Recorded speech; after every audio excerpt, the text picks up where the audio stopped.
That's my bad. But Trey Biddy joins us now to talk Arkansas. And Trey, Sam Pittman has turned this into a destination place in the transfer portal. How's he done that in just 2 off seasons?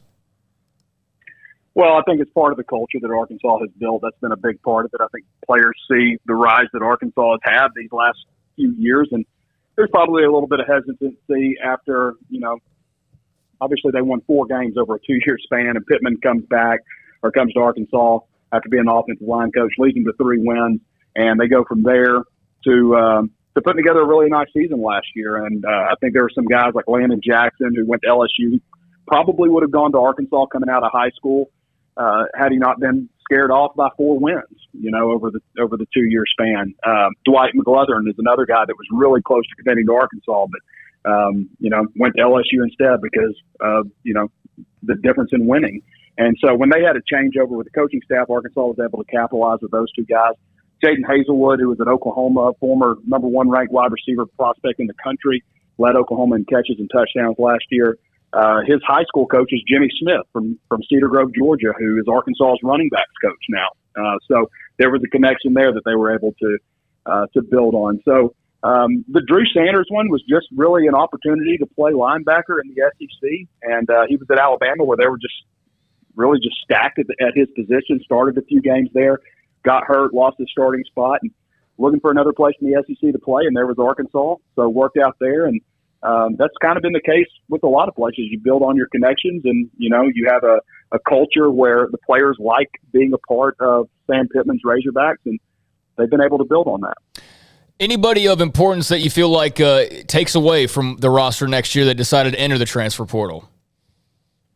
Well, you lost the 2 guys to LSU, Joe Fouché and Greg Brooks, who are both originally from that area, both guys that were starters in the secondary. But, in the same hand, they were able to fill that void by getting Dwight McGlothern from LSU to Arkansas, who might have been their best defensive back or their best cornerback last year. They got Latavius Brini, also from the University of Georgia, who started 12 games for them last year, who's come over as a super senior grad transfer. So they were able to make up for a couple of those things. So I don't know that I would say anybody who entered the transfer portal really hurt them, although, those 2 guys were starters for them last year. Do you think, how much did the draft hurt them? Obviously losing Traylon Burks, it's not just a guy you roll out there, but they lost some other guys too. Maybe kind of the best draft they've had in a while coming out of Arkansas. Mm-hmm. Yeah, well, obviously they haven't had a whole lot of success there, but you've got, Traylon Burks, who was the number 18 overall pick. That's a lot to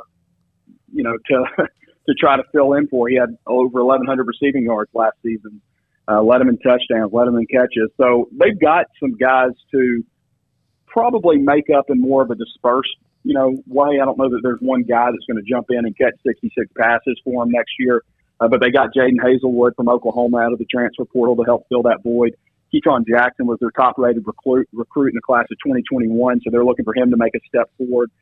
They also have Warren Thompson back, who caught a lot of balls and had a really nice average last year. So he's in the mix, too. They also just got Matt Landers, who was at Toledo last year. He had, I think, 20 catches and averaged like 25 yards a catch for them, who's a former Georgia player. So they've got some guys there that should help them make up for what they lost in Burks, but I don't know that there's one guy. And maybe that may be true for all time. Burks was a pretty talented wide receiver, so it'll be hard to rely on one person to make up for that production. Isn't the transfer portal amazing, Trey? It's like the trades and this guy's gone, but this guy's back. It's amazing. I know everybody's kind of got their different opinion on it, but it's a lot to wrap your head around sometimes. It's just kind of crazy how much has changed the landscape.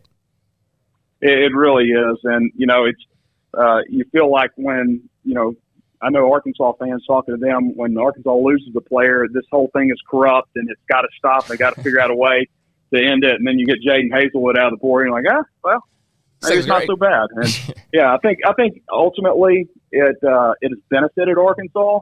Although at the same time, you almost feel, I don't know, it just doesn't feel like college football. Maybe that's just being old and cantankerous or something. You don't like change, but it just feels like there's so much turnover so quick. And with these 2 guys that went to LSU, Joe Fouché and Greg Brooks, they were the first guys racing over to the Battle of the Boot trophy. to get it after Arkansas beat LSU last year. And then the next thing, you're going to be facing them. It just feels kind of weird. But that's what college football is nowadays, and if you don't embrace that kind of stuff, then you'll just get left behind. Absolutely, got to adapt or die. I mean, that's it. I'm kind of like in your same wavelength of thinking of like it seems a little much, but hey, it is what it is at this point. So KJ Jefferson, obviously big to have him back. I had a really good year last year. What was kind of the theme of spring in terms of Kendall Briles and what they're looking for in terms of what he needs to do improvement-wise, what he needs to work on? What's kind of the theme with KJ Jefferson as he now comes back? I think it's taking everything that he did and taking a step forward. Maybe, being more of a vocal leader now that he has that. Not that he wasn't a vocal leader. I mean, you talk to anybody, they say he's a great leader, probably the funniest guy on the team, But I think just taking that a step farther, increasing his velocity. KJ had a lot to work on when he came to Arkansas. He was a 4-star prospect based largely out of his potential. I mean, he's 6'3", 245, and he can run, and he can throw it. But he had kind of a hitch in his throwing motion. He wasn't one of these guys that came out of a quarterback farm who had a lifetime quarterback coach deciding, he needed to be coached up. And, as a redshirt sophomore, which he was last year, it was just kind of, his time, I guess. And he really sees it. He actually had a pretty poor performance coming out in the opener against Rice. They won that game handily, but I think it was like 10-7 at halftime, so it was kind of a little scary. And then after his performance against Texas, beating them, 40-20, something like that, leading, several touchdown drives, obviously, things started to kind of come around. And there was, it was our publication, 24/7 Sports, that had ranked them the 14th best starting quarterback out of 14 schools in the SEC heading into the season last year. And I would argue he probably was the third best quarterback when it was all said and done.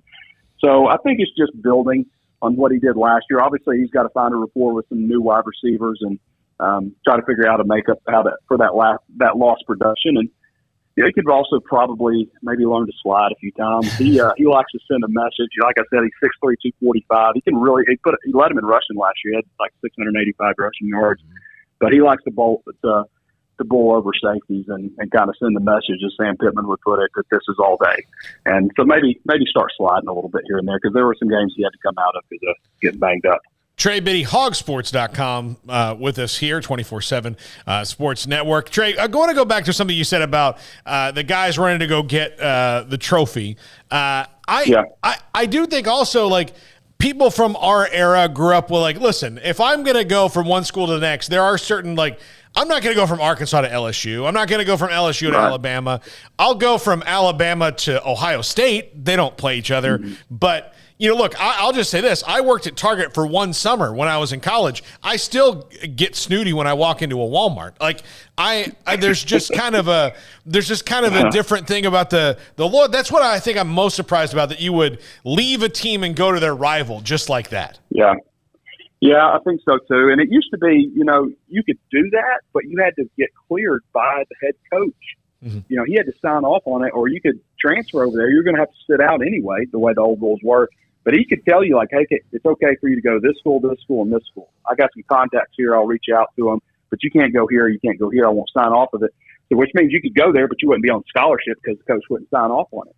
So now that's changed where, you can just pop over to your rival. I mean, we see players going to, Tennessee and Alabama, going from those schools. I mean, there's a lot. I mean, LSU, people in Arkansas don't like LSU at all. So, it's like a slap in the face when they see a player from Arkansas just going to LSU. So it is kind of weird. It's very NFL in a lot of ways. And I just wonder, like, I understand, like, you should be able to make moves like that, but you also, like, when you're in the NFL and you go from one team to its rival, so you go to Dallas to Washington, there are still things that they're going to have to pay for. Like, Dallas is going to get something back, when that player leaves, and this is just free and clear. So you invest in this player for 4 years. He uses your facilities, he puts all his, you're going to school at your university, and I get it. You're profiting off of him too. But at the same time, college football is the least regulated sport from junior high to the NFL. It's the least regulated out of any level of football. Yeah. In terms of being able to move. I mean, there's cases in Arkansas all the time of players, changing schools, and another school will, object to it, and then we've got a court case. You don't see that in college. I mean, you can just pop over wherever you want.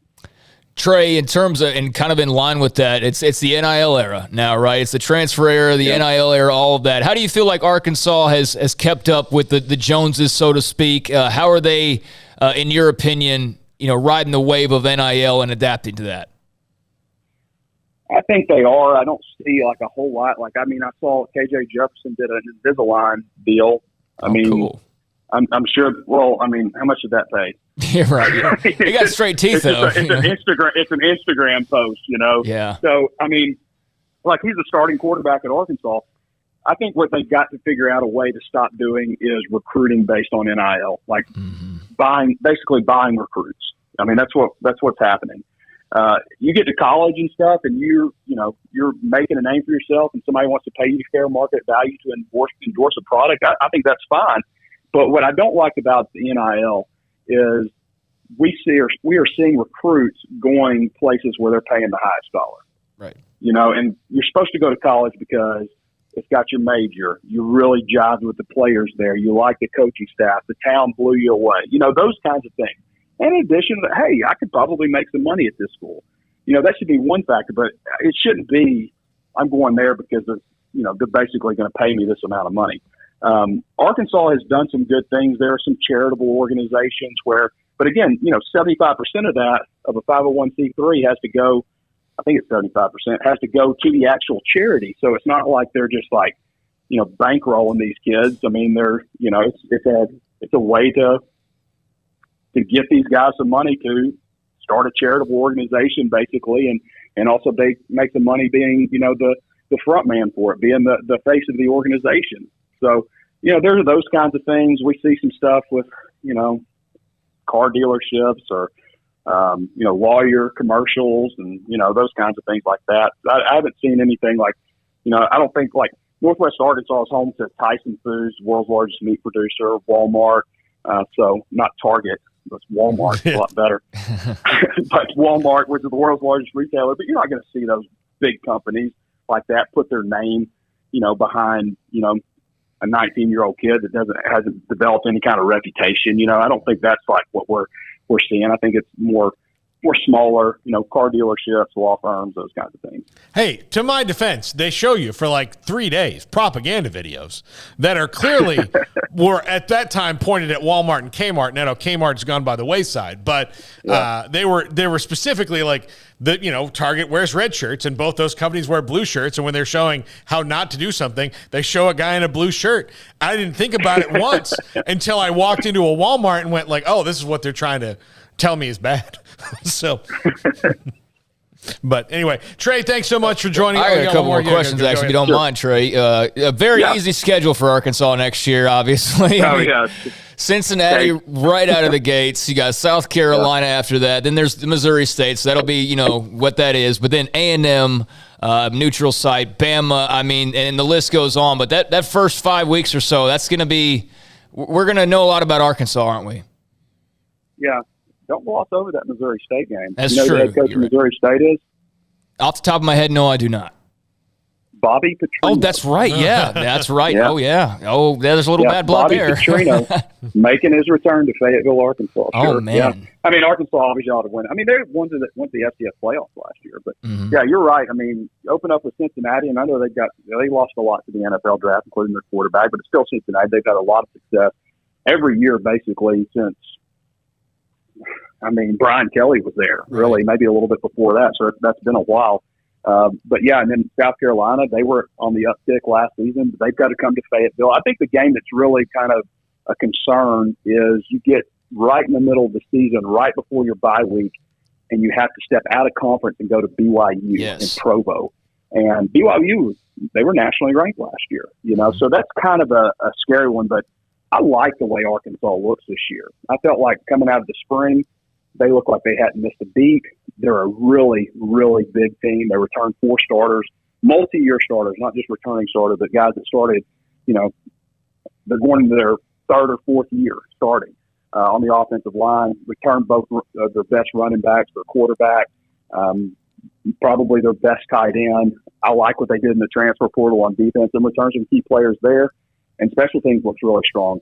I think that Arkansas, legitimately, I would not be surprised to see them come out of the regular season with 9, maybe even 10 wins. And I think that BYU game could be kind of pivotal because it is right in the middle of the season. You've been playing SEC games. It's right before a bye week. You've got a long stretch there. So that could be a critical one. But it would not surprise me.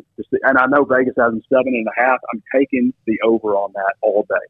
Yeah, it's an incredible schedule. That would be great to squeeze out 9 wins. And I could see them doing it too, like you just said. I mean, they got a lot coming back. So that leads me to, what questions do you have between now and kickoff in September? Mm-hmm. Well, I do worry about the defensive line for them a little bit. I think I look at, Torian Carter may have an injury that could keep him out for a little bit. I look at, they lost their 3 starters from a year ago, and they're still doing business in the transfer portal. So the defensive ends are really strong. They've got some veteran guys at defensive tackle, but not guys that are like, they lost a 5th rounder in John Ridgeway. I don't know that there's another guy like that on this roster. So we'll see if they can find another guy late in the transfer portal. I know there's a guy in junior college they're looking at, but the interior defensive line, and, Arkansas runs a 3-2-6. Their strength is their secondary, but I think they would like to be able to run a little bit more 4-man front. That might not be the case this year. Trey Biddy, hogsports.com. Trey, thank you so much for joining us. We'll talk to you again soon. Okay. Thanks, guys. All right. Bye. That's Trey Biddy, hogsports.com. And hogsports.com. Hogsports.com. I had it in the phone wrong. That's my fault. But I'll say this. If Bobby Petrino wins that game, he should ride out of the stadium on a motorcycle. I don't think he's winning that game, but he's right. I'm glad he bounced back to that, because once he started saying, who the coach is, and I said no, but it started to creep into my head of like, oh, I think I know where he's going with this. Yeah. And then, Bobby Petrino, I don't think about that guy at all anymore. But yeah, that's very interesting that he'll be coming back to Arkansas. But that BYU game sandwiched there in the middle, like he said, having to go out to Provo, that's very interesting. Mid-season jump out of the conference. It's going to be really interesting. I mean, looking at their schedule, Cincy, like he said, they're not what they were last year, but they're still going to be more solid than most teams you would play in a week 1. That's not some, massive name like these, Florida State type of, early season showdowns, or Ohio State so-and-so playing each other. That's still going to be tougher than typically who you would play. South Carolina, they got Spencer Rattler now, so, that makes them automatically more interesting than they have been. Then the Bobby Petrino game, and you got A&M, you got Bama, Mississippi State, the BYU trip, and then a little bit of a break, and then Auburn, we have no idea what they're going to really be. We think they should be better, but don't really know, quite frankly, because it's just a weird situation with how last year kind of went and how last year ended, and just all the scuttlebutt that was going on in terms of Harsin and all that. So Auburn's kind of a little bit more of a question mark to me. Well, yeah, Auburn seemed to me like they saw all the coaching movement going around and went like, oh, did we mess up? Should we have just I don't know. Yeah. And then they play like Liberty, dude. Like that's, they clearly scheduled them at the right time, because Liberty just lost their tremendous quarterback. But that's a team that